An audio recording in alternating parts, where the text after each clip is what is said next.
안녕하십니까. 혼란한 정치 시사의 술을 술술 풀어보는 송국근의 혼술 9월 10일 화요일 낮 시간에 인사드립니다. 문재인 전 대통령 지금 뇌물 혐의로 피의자로 적시가 되어 있죠.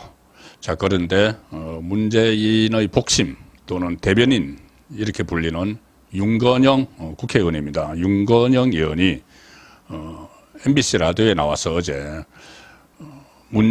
문재인 전 대통령이 화가 많이 나 있다, 격노했다 이런 표현을 썼습니다. 자, 본인의 범죄 혐의로 검찰에서 수사 결과 피의자로 적시가 됐고, 지금 이 사건 말고 여러 가지 국민적 의혹이 불거지고 김정숙, 뭐 수천만 원 돈 다발, 또 문다혜 씨, 태국 이주, 취업, 특혜 취업 이런 걸로 나라가 소란스러운데 전직 대통령으로서 본인의 입장을 국민에게 설명하는 그런 또는 해명할 게 있으면 해명하는 그런 자리를 갖는 게 아니고 측근을 통해서 나 화났다, 격노했다 이런 말을 밖에다 보내고 있습니다. 나 보호해달라는 이야기죠. 강성 지지층에게 보내는 메시지입니다. 윤건영이 어제 MBC 라디오, MBC니까 이런 말을 하도록 스피커를 빌려주죠. 뭐 뉴스 하이킥에 나와서 이렇게 이야기했습니다. 대통령 성품이 화가 나더라도 잘 표현하지 않는 스타일인데, 뭐 그전에 격노 자주 나왔죠. 현직 때도. 표현을 하지 않는 스타일인데 어쨌든 윤건영의 이야기입니다. 현재 제가 볼 때는 대단히 화가 많이 나 있다. 검찰영장에 문재인이 피의자로 적시된 데 대해서 격분했다는 취지로 계속 주장을 했습니다. 그리고 검찰을 계속 비난을 하고 검찰과 언론 탓으로 돌리고 있습니다. 검찰과 언론이 문재인에 대해서 부정적 이미지를 만들어 간다. 그리고 그러면은 앞으로 당 차원의 대응 계획이 뭐냐 이렇게 물으니까, 진행자가 물으니까 윤건영이 이렇게 대답합니다. 검찰의 가짜뉴스와 관련해 철저하게 대응할 생각이다. 정치 탄압을 일삼는 검사들에 대해서도 명확하게 잘못을 물을 것이다. 자, 여기서 나옵니다. 정치 탄압을 일삼는 검사들의, 정치 탄압은 자기 생각이고 검사들에 대해서도 명확하게 잘못을 물을 것이다. 탄핵하겠다는 이야기가 다시 나옵니다. 윤건영은 지금 이재명이 문재인 이슈를 막 부각시켜서 본인에 대한 사법 위기를 덮기 위해서 막 부각시키고 있죠. 그거 하기 위해서 만든 게 있습니다. 전 정권 정치탄압대책위원회, 여기에 멤버입니다. 윤건영. 그러니까 이재명이 만든 거죠. 만들어준 거죠. 여기에 친문 11명이 모여서 어제 첫 회의를 했는데, 첫 회의 때부터 검사 탄핵 이야기가 또 나왔습니다. 자, 윤건영이 한 말도 검사들을 탄핵을 해서, 문재인 수사는 검사들을 탄핵을 해서 직무 정지를 시키겠다는 겁니다. 이재명 사건 수사했던 검사들을 4명을 지금 탄핵 발의를 해놨죠. 탄핵 발의를 해서 청문회 연다 이렇게 소동을 피웠는데, 결국 그 과정에서 그 전에 이재명을 수사 지휘를 했던 수원지검에서 이정섭 수원지검 당시 차장검사, 나중에 이제 대중고검으로 발령을 냈는데, 이정섭 검사에 대한 탄핵을 해서 9개월 동안 직무를 정지시키는데 성공을 했죠. 그런데 얼마 전에 이정섭 검사가 헌재에서 기각이 되어버렸습니다. 9대 0으로 기각이 됐습니다. 그러니까 말도 안 되는 탄핵 거래를 만들어서 탄핵을 통과를 시켜서 현재 결정 나올 때까지 직무 정지를 시키는 게 목적이었죠. 그런데 기각을 바로 됐기 때문에 이 검사들을 또 4명의 검사 다시 탄핵을 통과를 시켜서 직무를 정지를 시키려고 했는데 잠시 주춤하고 있죠. 이정석 현재 기각 때문에. 그런데 어정쩡하고 있었는데 이제 문재인 수사검사들 다시 탄핵한다. 자, 그래서 직무를 정지시키겠다는 그 이야기를 어제 했습니다. 나왔습니다. 조금 전에 말씀드린 전 정권 정치탄압대책위원회 첫 회의부터 뭐 대책을 한다고 하면서 기껏 나온 게 검사 탄핵입니다. 탄핵을 해서 직무를 정지시키자. 자, 이재명처럼 문재인 수사검사도 직무를 정지시키자. 결국 어제 나온 결론이 그거죠. 모든 어제 진행된 공판전 정인신문, 또 검찰에서 요청을 한 거죠. 전부 다 묵비권을 행사하고 그렇게 했는데, 그것도 다 망신주기다. 그러면서 또 제2의 논두렁 시계 사건이 연상된다. 출처 불명의 이야기를 검찰이 마구 흘리고 있다. 모욕 주기를 하고 있다. 이런 이야기를 이제 나오는 자체가 이런 걸 가지고 뭐 피의사실 공표 이런 걸로 탄핵을 하겠다고 자락을 깔기 또 시작을 한 겁니다. 윤건영은 조금 전에 말씀드린 그 MBC에 나와서 뭐 문재인이 뭐 경로했다고 이야기했던 윤건영은 어제 이 전 정권 정치 탄압 대책이라는 데서 첫 회의에서 이렇게 이야기합니다. 문재인 전 대통령 뇌물 혐의를 입증할 자료라면서 검찰이 PPT를 띄우고 공개를 할 텐데 언론 플레이를 하는 것이다. 미리 이제 이렇게 다 자락을 깔고 있는 거죠. 탄핵을 하겠다고. 그래서 이 대책이라는 데서는 피의 사실을 공표하거나 법적 절차를 어긴 수사에 법적 책임을 끝까지 묻겠다. 자, 이 법적 책임은 뭐냐? 대책위 관계자가 이렇게 노골적으로 이야기합니다. 검사 탄핵 추진도 논의 중이다. 또 검사 탄핵. 그리고 타깃이 누군지도 분명히 이야기합니다. 대책위 관계자는 이 채널A가 취재한 내용인데 이창수 서울중앙지검장이 타겟이다. 전주지검장 시절 무리한 수사를 많이 했다. 자, 이창수를 딱 적시를 했습니다. 이창수.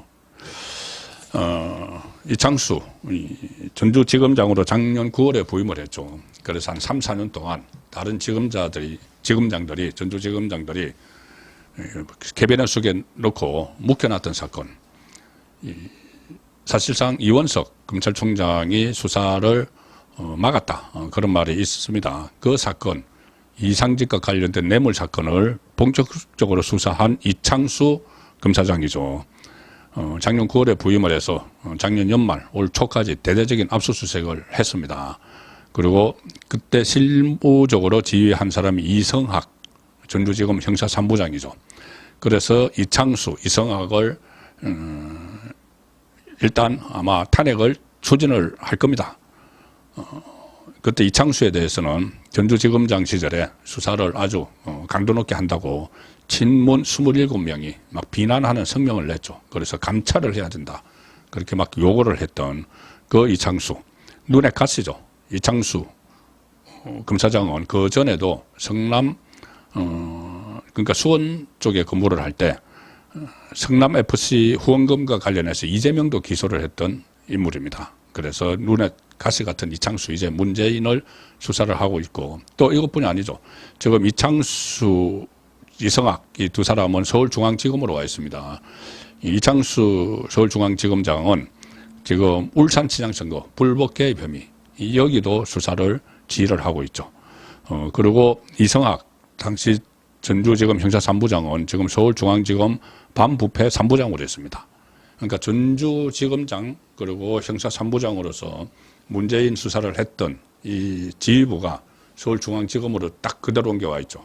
그런데 이 서울중앙지검으로 지금 전주지검이 하던 수사를 이첩을 할 가능성이 높습니다. 어차피 이게 권력형 비리 사건이 됐기 때문에 전주지검에서 하는 것보다는 이 수사를 지휘했던 이창수, 이성학도 서울중앙지검에 와 있고 또 서울중앙지검에 특수통 검사들이 많이 있으니까 이거 본격적으로 수사를 하기 위해서는 이제 문재인도 소환을 해야 되고 뭐 그렇게 그 아주 거물급들을 막 소환을 해야 됩니다. 물론 전주지검에서도 뭐 조국 뭐 다 이렇게 임종석 다 소환을 했지만은 문재인을 소환을 해서 권력형 비리를 파려면은 좀 전에 말씀드린 다른 문재인의 혐의들까지 다 종합적으로 하려면은 서울중앙지검으로 이 사건을 가지고 와야 됩니다. 그러면은 다시 서울중앙지검장 이창수 그리고 서울중앙지검 반부패 3부장 이성학 여기서 수사를 지휘를 하겠죠. 그렇기 때문에 이 두 사람을 탄핵을 발의하고 통과를 시켜서 또 수사를 방해하기 위해서 이 지금 모의를 하고 있는 상황입니다. 자, 그리고 현재 수사팀 전주지검이죠. 현재 수사팀도 지금 탄핵을 하려고 할 겁니다. 두 사람이죠. 한 사람은 이 전주지검장 지금 수사를 하고 있는 박영진 전주지검장 박영진 상당히 의혹을 가지고 문재인 수사를 하고 있는 걸로 알려지고 있습니다. 그때 서울중앙지검으로 초기에 옮기려고 했을 때 전주지검에서도 충분히 할 수 있다 해서 전주지검 형사 3부 검사 9명 전원 투입을 했죠. 전원 투입을 해서 지금 탈탈 털고 있는 상황이고 박영진 지검장은 전주지검 취임사에서 이런 이야기를 했었습니다. 공직자의 권한을 악용한 권력형 비리는 무관용으로 대하겠다. 자, 공직자의 권한을 그대로 악용한 거죠. 권력형 비리 문재인입니다. 자, 그래서 여기서도 지금 수사를 대대적으로 보려고 확대를 했기 때문에 이 전주지검장 박영진 그리고 전주지검 9명이 다 투입된 형사 3부장 한영규 여기서도 이 검사 2명도 지금 아마 탄핵을 만지작거리고 있을 겁니다. 서울중앙지검의 이창수 지검장, 이성학 지금 서울중앙지검 반부패 3부장, 그리고 전주지검장 박영진, 전주지검 형사 3부장 한영규 이렇게 4명이 아마 타겟으로 또 탄핵을 발의를 하기 위해서 자락을 깔고 있습니다. 왜 또 이게 이재명이 이 문재인 수사 검사들을 탄핵을 하려고 하느냐 하면은 제가 한번 분석해 드린 대로 이제 10월 달 되면 대란이 일어납니다. 문재인도 소환이 되고 이재명은 1심 2개가 나오죠. 조국은 대법원 확정 판결 받을 가능성이 높습니다. 어쨌든 이재명 입장에서는 1심이 2개가 유죄가 나오면은 당내 입지가 흔들리게 되죠. 그래서 그러기 전에 이거 이슈를 문재인 이슈를 크게 키워서 본인이 1심을 받는 그 이슈를 좀 가리는 그런 지금 효과를 노리고 무슨 대책위 같은 것도 만들어 놓은 측면이 있죠. 자, 그래서 그 문재인 이슈를 확산시키는 차원에서라도 문재인 수사를 했던 검사들을 탄핵해서 정치권을 혼란스럽게 만드는 그리고 직무를 일단 정지를 시키는 자 그리고 그 내친김에 자 이재명 본인을 수사했던 검사 4명 탄핵 발의해 놓은 이것도 같이 통과시키는 자 그런 상황을 만들기 위해서라도 검사들을 탄핵을 하려고 하고 있습니다. 검사 탄핵 전국으로 몰고 가서 본인의 1심 선고 이슈를 좀 묻으려고 하는 것이죠. 지금 검찰 수사가 상당히 속도를 내고 있는데 이렇게 되면 이제 만약에 탄핵을 발의를 해서 탄핵을 처리를 해버리면 직무가 정지되죠. 검사들이. 그리고 인사이동도 못합니다. 그래서 그때 이정섭 얼마 전에 헌재에서 기각된 이정섭 검사처럼 이정섭 검사가 그때 탄핵을 한다고 했을 때 법무부에서 상당히 발빠르게 움직여서 이정섭 검사를 대전고검검사로 발령을 내고 수사를 지휘하던 수원지검 차장에는 다른 사람을 대우로 대행으로 앉혀서 수사를 계속 진행을 했죠. 자, 그것처럼 검찰에서 또 대응을 하는 방법이 있습니다. 탄핵을 발의를 하고 처리를 하려고 하면은 처리하기 직전에 인사발령을 내서 지금 말씀드린 이창수, 이성학, 박영진, 한영규 다른 곳으로 발령을 내고 그 자리는 또 다른 검사들을 채워넣는 그런 비상수단을 쓸 수밖에 없습니다. 자, 그래서 수사는 계속 진행이 돼야 되고 그러다가 나중에 헌재에서 또 다 기각되겠죠. 몇 개월 있다가 기각이 되면은 또 새로운 임지로 보내든지 비상수단을 쓰지 않을 수 없는 자, 그 상황으로 가고 있습니다. 이정섭도 그때 수원에서 대전고검으로 옮겼고 또 방통위원장도 그런 적이 있었죠. 이동관, 김홍일 탄핵을 하면은 직무정지가 되고 후임을 임명을 못하니까 아예 사표를 내고 후임을 임명을 하는 자 그런 비상수단을 또 검찰이 써야 되는 이 상황으로 가고 있습니다. 결국 다시 이 탄핵 카드를 또 꺼내드는 것은 이재명의 노림수입니다. 문재인을 정말 돕기 위해서라기보다는 문재인 이슈를 크게 키워서 본인의 위기 상황을 감추려고 하는 그런 정치술에서 나온 결과다. 그렇게 분석이 됩니다. 송국근의 혼술이었습니다.